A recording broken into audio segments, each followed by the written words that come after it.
Hello, this is Andy Park, and today is 10th February, 2023.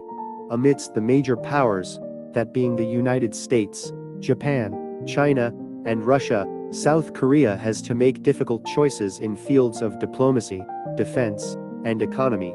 As we walk around the streets of Jeong-dong, I hope we can rediscover the interest in the history and the culture of Korean architecture over a century ago.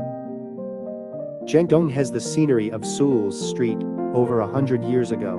As such, the feeling of the previous century is concentrated well in said neighborhood. The name Jeong-dong comes from King Taejo, the first king of Joseon's wife, called Queen Consort Sinduk. Her grave was nearby and the grave itself was called Jeongnoon, hence the name of the neighborhood. Said grave is believed to be over at where today's British Embassy is. Jeong-dong in the modern era was a diplomacy town of sorts.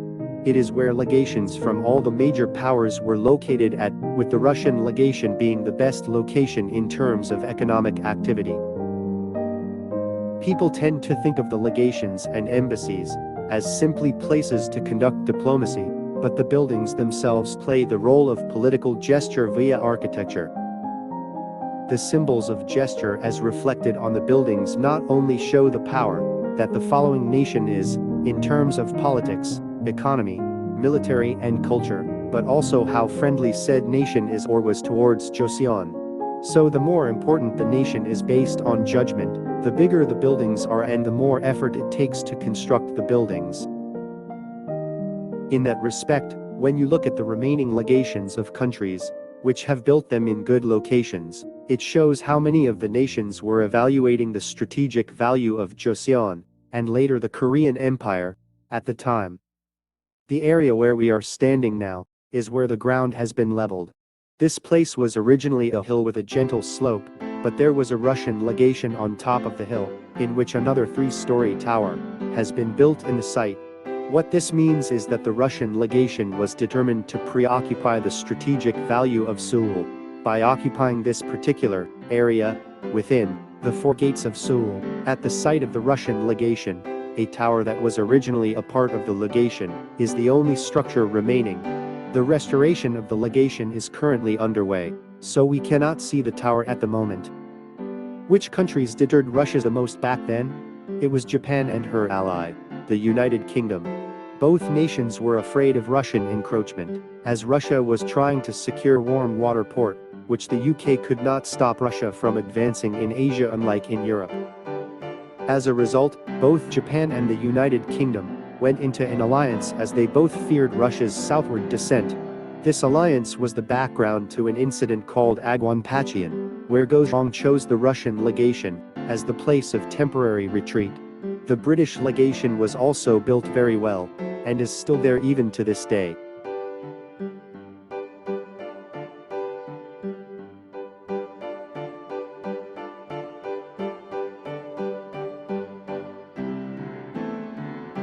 The pathway we are walking is called Jeongdong's Path, and has been newly renovated. On the left of the path is the residence of the US Embassy, and on the right was the residence of the former embassy employees. When this place became known to be an important site called Sunwonjian, a temple where portraits of the kings of Joseon dynasty were enshrined in, negotiations with the US Embassy were held to have the portraits returned. After the return, the restoration of Sunwonjian is currently undergoing, and a project to restore the historicity of Jeongdong's Path has been carried out. After the assassination of Empress Myeongsung by a Japanese assassin in 1895, the then King Jeong-dong, which felt threatened, fled to the Russian legation the following year. Jeong-dong, having to face off Japan who pressured Joseon with force, and committed the atrocity of killing the mother of the nation, had no power to adequately deter. So the solution was through diplomacy, where help from neighboring countries is sought as Joseon lacked power. In diplomacy, it is a basis to be a friend to a nation who is the enemy of the enemy. As Japan was most afraid of Russia, the sensible choice was to join hands with Russia, which Jeong-dong did by moving to the Russian legation as temporary retreat.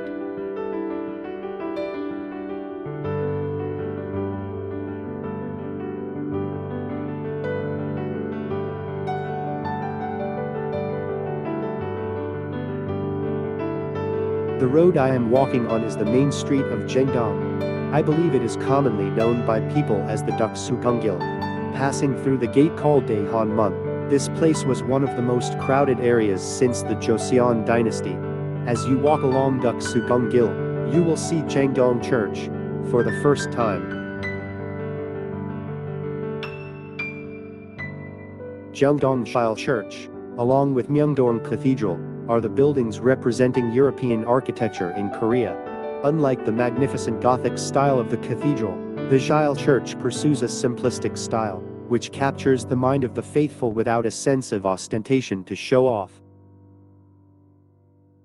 Construction began in 1895 by the American missionary Appenzeller, and the church was completed in 2 years, being the first Western-style chapel in Korea built in Gothic style.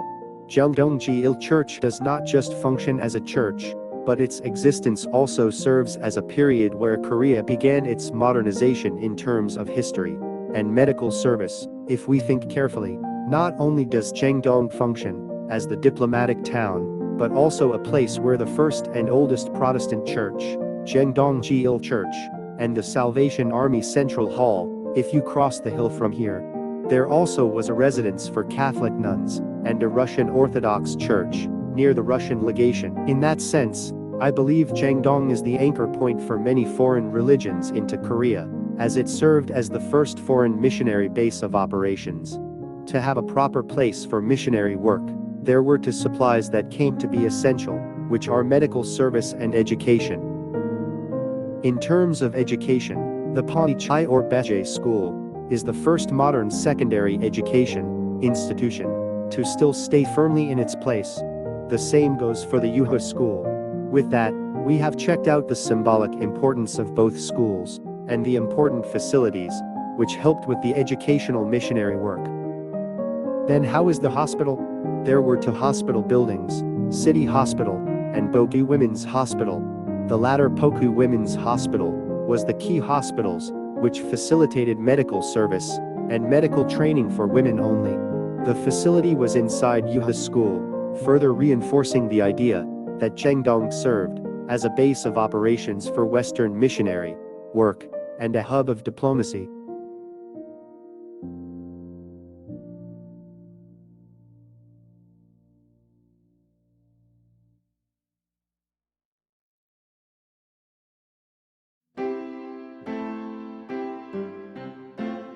This is Junmyeongjun, the hall that is part of Deoksugung, where Emperor Gojong later stayed and dealt with international diplomatic affairs during a period of late Joseon dynasty and Korean Empire, where fate hung in the balance.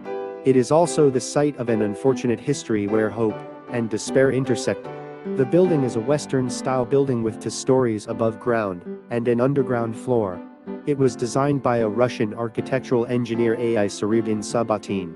The name Junmyeongjun means the hall, where the light shines on time. It is the place where the king and his ministers correct the societal order, to discuss and solve national affairs with wisdom and prudence. Valuable materials containing the later era of Joseon are well displayed inside of the building. At the time, the Japanese envoy, Hirobumi Ito, mobilized military forces to surround the Jeongmyeongjin and forced the government to sign the Yulsa Treaty of 1905, which bound Korea to become a Japanese protectorate. Although Emperor Gojong refused to sign the treaty and left, the Yulsa Treaty was signed early in the morning of 18 November 1905 with the signatures of his ministers. As a result, through Japan's coercive action, Korea's diplomatic rights were deprived. Jeongmyeongjun had turned into a building for social club, catered to foreigners for a while until the independence from Japan following the Second World War, in which the building was privately owned. The hall itself was incorporated back into Deoksugung back in 2007 and regained its original position afterwards. Despite the turbulent period in Korea's history, Emperor Gojong still dreamed of building Korea into a modern state. Although he is widely regarded as an unfortunate monarch who failed to protect Korea and to achieve his dreams of modernization, the ideal of the modern state that Gojong dreamed of has been passed down with Jeongmyeongjin. If you walk along the road Jeong-dong Church, we will encounter another old building.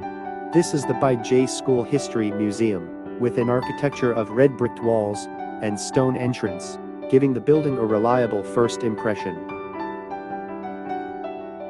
Encountering old buildings in a city fast changing, as Seoul, is not an easy thing. Despite over 100 years of time passing, the building has stood here to this day, proving the history of foundation for the modern education. In particular, the biggest advantage is that if you walk inside the building, you can see the history of the development of modern education in Korea.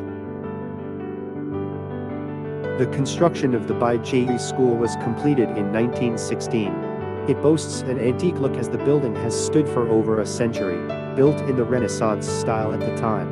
Jeong-dong personally named the school Bae Hakgang, which has been handed down to this day.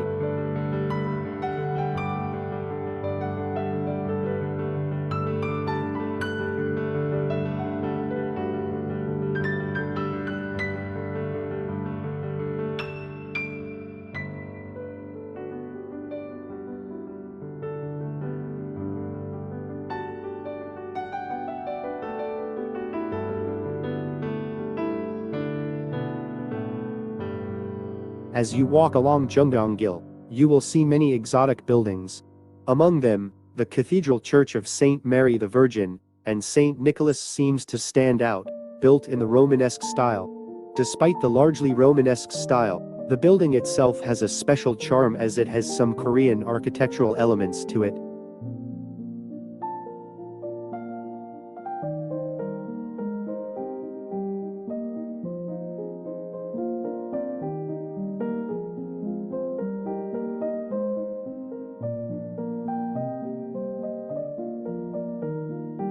Christianity was widely introduced to Korea around 120 years ago. Anglicanism was brought from the United Kingdom.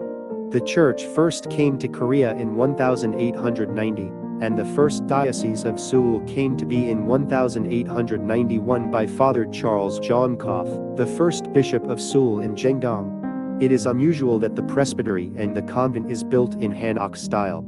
Yang-ig, which was located beside the presbytery, was originally located with the grounds of Doksangung as a place of education for aristocratic children.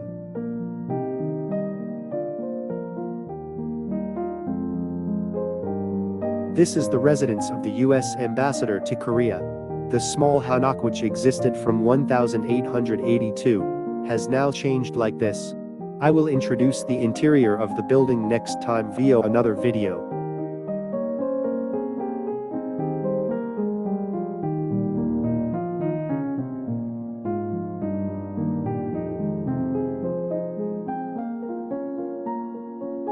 Yuha School was the first private women's education institution in Korea, at a time where there was no education institution catered to women. In 1886, the first female missionary, Mary Scranton, opened a school in Hanok-style building in Jeong-dong.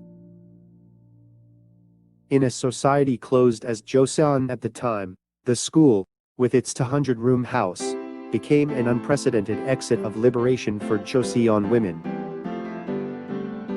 Jeong-dong named the first women's school Yuha, to symbolize purity, and the cheeriness of pear blossoms, the flower which was a symbol of the royal family. As the number of students increased, the original Hanok building was demolished in 1899, and replaced with the main hall, as it is now, a Western-style two-story building.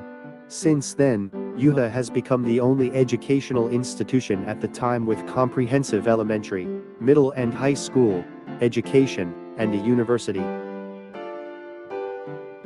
The Simpson Memorial remains the oldest building on Yuha Women's High School campus, and is now used as a museum to honor the heroes of Yuha.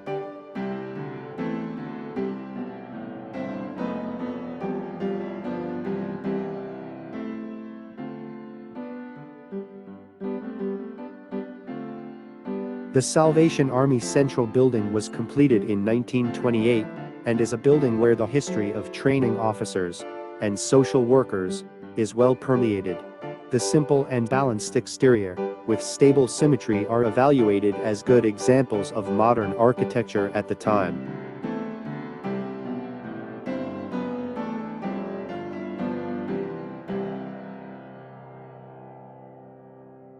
This is the Jeong-dong Theater, with the restored Korea's first Western-style theater called Wongaksa.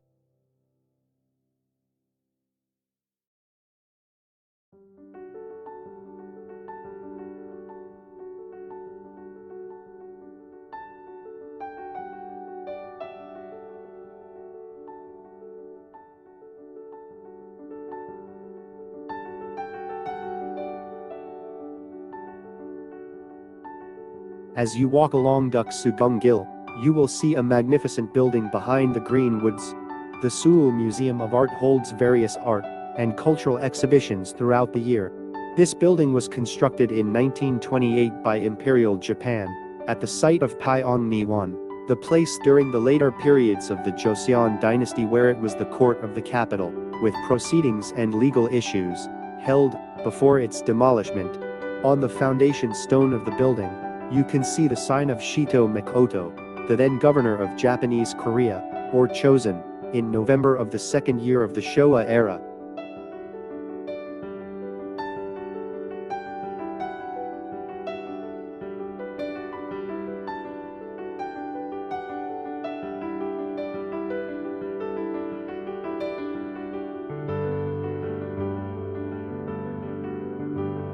We provide best services with the motto of low cost and trust for foreigners from all over the world who want to purchase real estate such as houses, land, and buildings in Korea.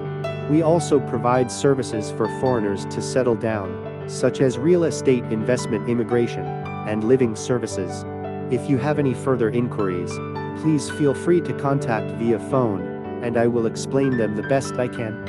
In addition, I also deal with lease service to foreign students residing in South Korea and foreign nationals on short-term residence for business purposes, so I hope to see more interactions in the future.